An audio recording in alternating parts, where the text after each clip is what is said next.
Alright, so today's the day. Today's the day that I drop this final, probably my final Sephiroth theory video, because this is the kind of the one I've been wanting to save for last. Like, I wanted to make sure that everything I wanted to say about Sephiroth and Remake and my theories and all that kind of stuff were said before I did this video. This is the cherries, the candle on top of the cake, you know what I mean? But before I get into it, if you all are digging the content, please subscribe to the channel, throw a like on the video, just so it helps other people who don't see my stuff see it on the regular. So let's go ahead and get right into it. So the ending of Final Fantasy VII Remake is very complicated, or it's complex, right? And some would say unnecessarily so, but I like the complexity of it, right? Because it gives me stuff to think about. It gives me stuff to think about and chew on while I'm waiting for the next game. And as I play through it, I can kind of see other things and stuff as we go. The whole game, right?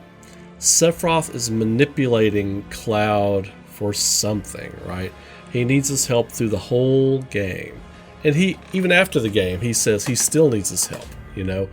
Like, the whole first game is Cloud, Sephiroth making Cloud prove himself to Sephiroth. Like, Sephiroth is like testing Cloud, his abilities, his limits, what he can do, what he can't do. He's getting a feel for Cloud, so by the end of the game, he's like, alright, whatever he intends to use Cloud for, and we've speculated on that. I'm not going to get into this video, because this will be a 30-minute video if I do. But whatever he wants to use Cloud for, he knows by the end of the game that they can achieve whatever he wants to achieve together, right? He's convinced of it. Why is that? Well, the whole game, Sephiroth is manipulating Cloud into carrying out Sephiroth's prison break. Okay, so prison break, you're like, okay, well, what do you mean by prison break? Okay, so at the end, when you're fighting that huge Harbinger, right? When you're fighting the huge Harbinger at the end of it, he's got this purple heart thing in his chest, right? I wholeheartedly believe that Sephiroth is imprisoned within that Harbinger. Like it's the planet's last line of defense to keep Sephiroth's soul from being able to just wander. Because that realm is an extension of the life stream, because the Whispers exist there, right? It's an extension of like another realm of the planet. And Sephiroth manipulates the party into chasing him in there, thinking that Sephiroth is responsible for all the things they're going to see. Manipulating them into thinking that Sephiroth is responsible for all the stuff the Whispers are doing and preventing them from doing things. And so he's manipulated the party into attacking and defeating the Whispers, and at the root of this big tree, right? At the root of this big tree that the Whispers come off of, like this metaphysical tree, the root is that great Harbinger there in the middle, and imprisoned in the center of that Harbinger, that big purple heart thing in his chest, is Sephiroth's prison. That's right. So by the end, when you defeat the Harbinger and it disintegrates and falls apart, Sephiroth, there's a scene where Sephiroth is in the middle of this purple hue, this purple glow that emanates from all around him. And then he starts to absorb all this blackness. What was black? What was represented as dark and black? That huge Harbinger at the end. That huge Harbinger was represented that way. And the Whispers like a dark shade of ash gray or whatever. He's absorbing all of that. And what does that mean? It means he has taken control of whatever realm that is. He has full control of that. He has full control over those Whispers at that point. He has control over all this stuff. And I think that is the point right before that, when the planet figures out what Sephiroth is trying to manipulate and do, the planet makes the change, right? It goes back and it changes Zack's fate. It goes back in time. At that point in that time, it's one long timeline, right? But they're rewinding it. They rewound the tape, basically. Showing my age there. They rewound the tape and went back and changed Zack's fate, and then went back to current time. That's what happens there. So they have an ace in the hole to help them defeat Sephiroth. I think the planet knows what Cloud is going to do. He is going to betray himself, and he is going to fall to Sephiroth's will. But this whole purple cage, this purple prison, the planet has kept Sephiroth there. The whole game, Sephiroth manipulates you to the path of going after that in that realm, destroying it so that his soul can roam freely and manipulate things as he wants. And also the whispers are gone. Like, there's no more interference for his plan. He can succeed now. Now, here's the thing about the thing with Sephiroth wanting his soul to be free and not wandering around or not stuck in that cage.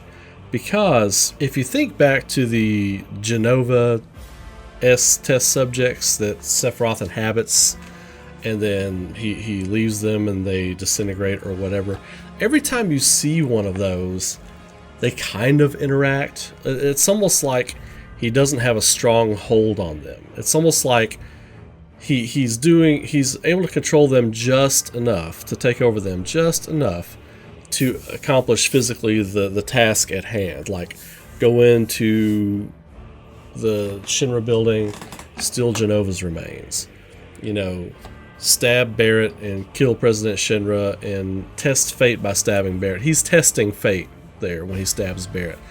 When he stabs President Shinra, he's not really talking and interacting. He's just giving like little smirks and little grins. I think the only time we see him interact is when he looks at Cloud and he says, "A touching reunion." But even his eyes are kind of going, it's like he's not there. He's not all there, right? And I think that's because he can't fully control them. He can't fully inhabit them. If his soul is free to roam on the planet, he will be able to fully control and manipulate those clones. All those things that are destined to go into the reunion at the Whirlwind Maze toward the Northern Crater, he will be able to fully manipulate them now and interact with the party, interact and talk to people. He will be able to, fight at his fullest and all this kind of stuff until, of course, the body of that experiment expires. But we've seen online where Aerith's Japanese actress or her motion capture actress said that she's been, this is months ago, that she had been doing scenes with Sephiroth's motion capture or something to that effect, right?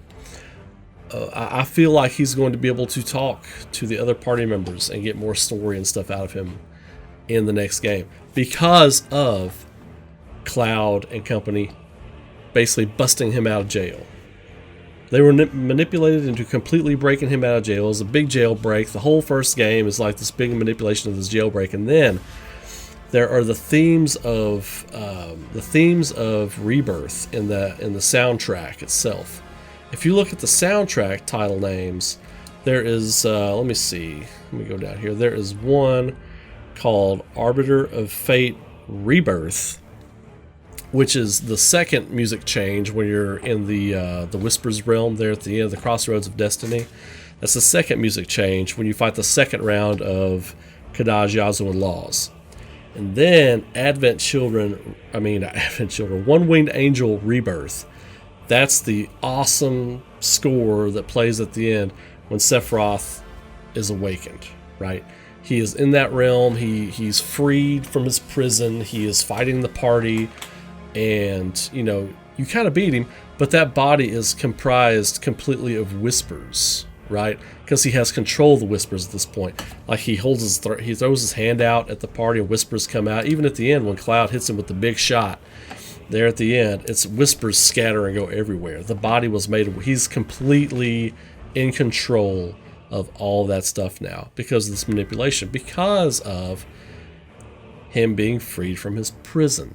Now, regarding the whole Rebirth thing, I think it's important to talk about that too, because Sephiroth, when he is broken out of the prison, right, which, it turned out the Harbinger in this case were actually the good guys, they're trying to do the right thing and keep Sephiroth at bay. Rebirth, One-Winged Angel Rebirth, it's basically telling us that this is a new version. That it is now a new version of Sephiroth. It is that timelines, that time loops Sephiroth, but armed with all this knowledge that he's absorbed by being a part of being imprisoned there in the life stream, essentially his soul. Now, I think his body's still in the Northern Crater, but his soul now has all this information, all this data that he's absorbed because they kept him in this prison, which is different than the first game, right?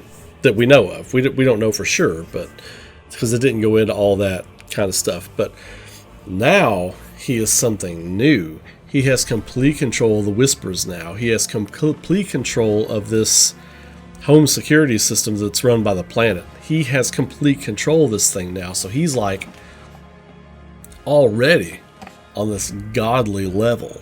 But that's the spiritual side of things. The physical side of things, I think he's still going to be in the Northern Crater. He still wants the meteor to be summoned and hit, and so he can absorb all the life stream which tries to heal itself. He wants to still be at the center of that planetary wound so that physically he can be godlike as well.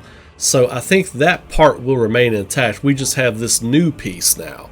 So if that makes any sense. So the whole One-Winged Angel Rebirth, I think that is what that's alluding to. This whole rebirth. And I do believe that in game number 2, the theme of rebirth and characters in different aspects is going to be a big deal. And I think that is I think that's big because it shows that Cloud can be manipulated into kind of doing Sephiroth's will. Like once Cloud and company weaken and destroy the Harbinger, Sephiroth's prison, and he absorbs all that, he remakes that entire realm into the disaster scape of Advent Children. See? Remake. Final Fantasy VII Remake, I think, may not just be remaking the timeline, talking about that. I think it's remaking Sephiroth, which is why I think Game 2 could be called Final Fantasy VII Rebirth. I think because Rebirth is a big theme in this game, and I think you're going to have other characters coming in that weren't there in the OG game. You're going to have characters like Zack, like Genesis, like the Avalanche. Like if Jesse survived, we know that Biggs survived. If Jesse survived, all these characters, I think Rebirth is going to be a big theme of the second game. Remake was the theme of the first game. Rebirth and the complete rebirth of these characters is going to be the ideal behind the second game, I believe. It may not be called Rebirth, but I think Rebirth and Recreation are going to be big themes of the second game. Just my take. And I think Aerith knows his plan. I think Aerith knows what Sephiroth's plan is, because remember there's that scene on the highway where Sephiroth is going into the portal, right? And she goes, "And you're wrong." I think she knows that Sephiroth wants to manipulate Cloud, and he thinks this time he can really make Cloud do everything that he wants. And I think that's like an inside dig, an unspoken inside dig from Aerith. She goes, "You're wrong. This isn't going to work. Not that you're wrong or this is incorrect and this is not how it's supposed to be right now." I think there's more to that line than that. I think she's telling Sephiroth straight up, "This is going to blow up in your face. Let's roll the dice. Roll the dice, big boy. This is going to blow up in your face because you've got my guy wrong. You got my guy figured out all wrong." I think that's what Aerith is telling Sephiroth right there. That's a big deal because it shows that regardless of Aerith's like issues and her confidence issues and stuff right now, and her own self-worth issues she has going on, she has complete faith in the people around her. Like Aerith, I think, feels more confident about the people around her than she does about herself. And I think that's what that line's about. So, and again, Aerith, the theme of rebirth in the second game, because she's gonna know that things aren't gonna work out the way they're supposed to now. So she's got to completely rethink her position, and she is going to be a different character moving forward. I hope she's still a little weird. I think she'll be a different character slightly moving forward than we remember. But yeah, the whole thing with Sephiroth, the purple cage, the purple prison, I think that is a lock. I think that is what's going on there. Sephiroth manipulated the party and manipulated Cloud into the great prison break And I think that's what happened there. And then, of course, you get the big, Sephiroth stretching his legs battle right after it happens. He absorbs all the whispers, and the cage is dissipated and broken. He absorbs the whispers, the vision of Meteor, and all that kind of stuff, a foretelling of the future that he wants to bring. He's like, I think that's Sephiroth flexing and saying, this is my plan. Get used to it. Take a good look, because there's no stopping me now. I think that's Sephiroth flexing and showing them that. He's flexing these powers to show them these abilities, and that's Jenova's ability to show hallucinations, to manipulate what you're seeing and feeling. Sephiroth is going to have that ability now. They're going to really expound on that ability. They kind of teased that he could do that in the original game, especially with Cloud, right? That he could do that, but now it's full on display. He's going to be Sephiroth Unchained, and it's going to be a different tale going forward. So I'm excited for what they're going to bring us. I'm excited for what their plans are for this. Moving forward, I don't want to be able to predict what they're going to do. And this whole thing with, for a while I had the whole Harbinger thing misread until about the second or third time I played through it.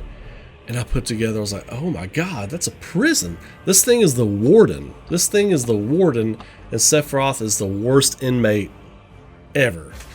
And they're keeping him 3 levels below the ground in the deepest, darkest cell and threw away the key, right? There's no way he can get out. There's no way his soul can get out. We've got him locked up in max security, guards all around. He's got like the Magneto prison, right? And then he manipulated Cloud the whole game to come bust him out of prison. And that's what happened. And then at the end, when they have their moment together and they're talking, in Cloud's mind, and Sephiroth, the soul of Sephiroth, is talking to Cloud in his mind. He's like, let us defy destiny together. Let's do it. It's crazy. It's crazy. Like what they did with this. And I am all in. I'm all in. So that was the last final thought on Remake Sephiroth that I had. That's all of my stuff on Sephiroth. I wanted to cap it with this. I wanted to say this one for last. I wanted to do this video months ago, but I waited on it, sat on it, because I wanted to make sure I had all my thoughts and theories out there on this character.